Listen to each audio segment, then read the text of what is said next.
And so fast forwarding, I met Bill on Tuesday, and he just was, Bill, a great way to describe it. I'm not the person that says, I believe it was Nick Carter that said this about Bill from Nightingale Conant, the great executive from Nightingale Conant and speaker, Nick Carter. I think Nick Carter's the one that said this. He said, Bill Gove, the best way to describe Bill Gove was he was a lovely man. Just a heart of gold, wanted to help people. Nicest guy, extremely, extremely smart. He said, Bill Gove, everyone else, the speakers, most speakers consciousness-wise are here, and Bill Gove is up here.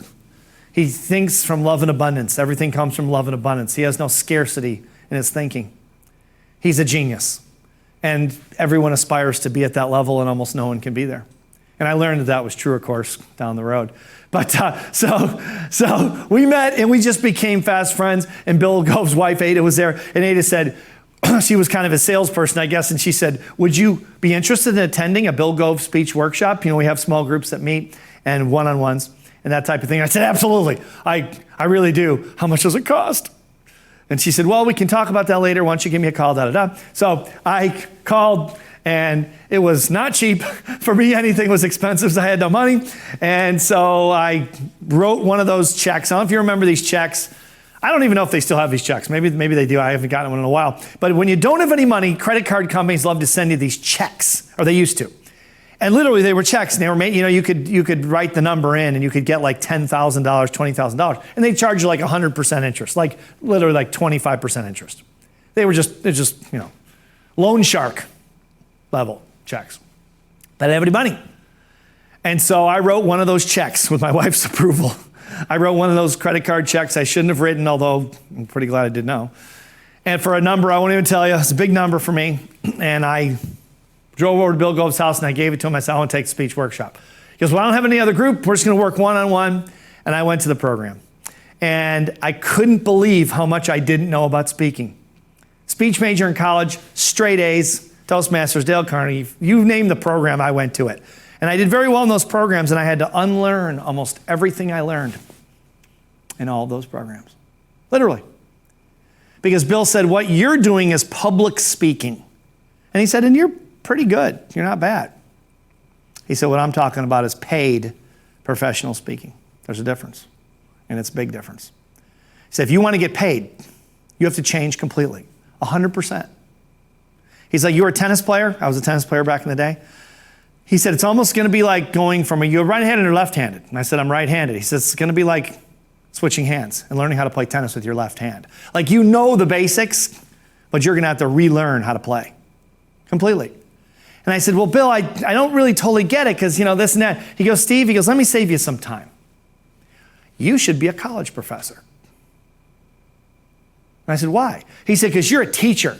You're doing what most people do. They think they're teachers as speakers. They think they're teachers. And teachers don't earn millions of dollars a year talking. Maybe they should, but they don't, and they never will. Because this business is not about teaching. It's about how to entertain a live audience, how to excite an audience, to not only think differently, but to take action.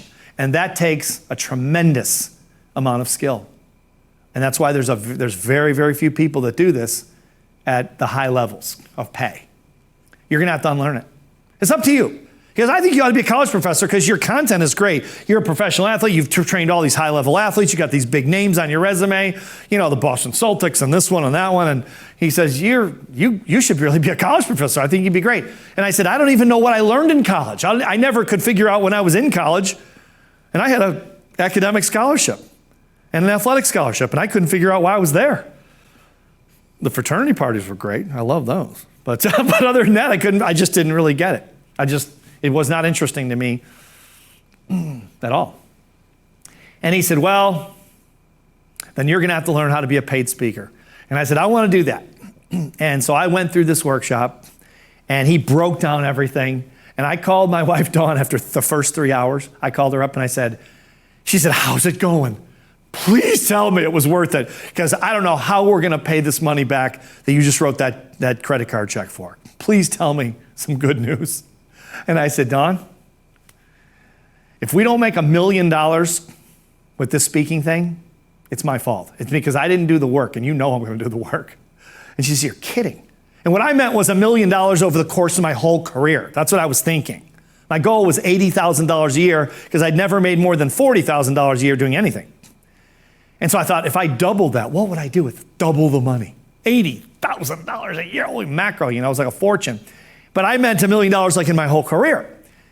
And she said, well, I'm glad you feel that way. That's really great. Keep going. I said, it's unbelievable. This guy's a genius. He's going to teach us everything we need to know.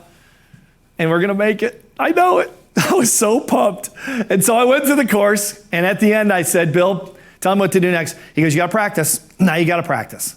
And he goes, now you're joined my video coaching program. I had a video coaching program. And where you do video. And then he'd look at your pieces, your vignettes, your bits. And he would coach you.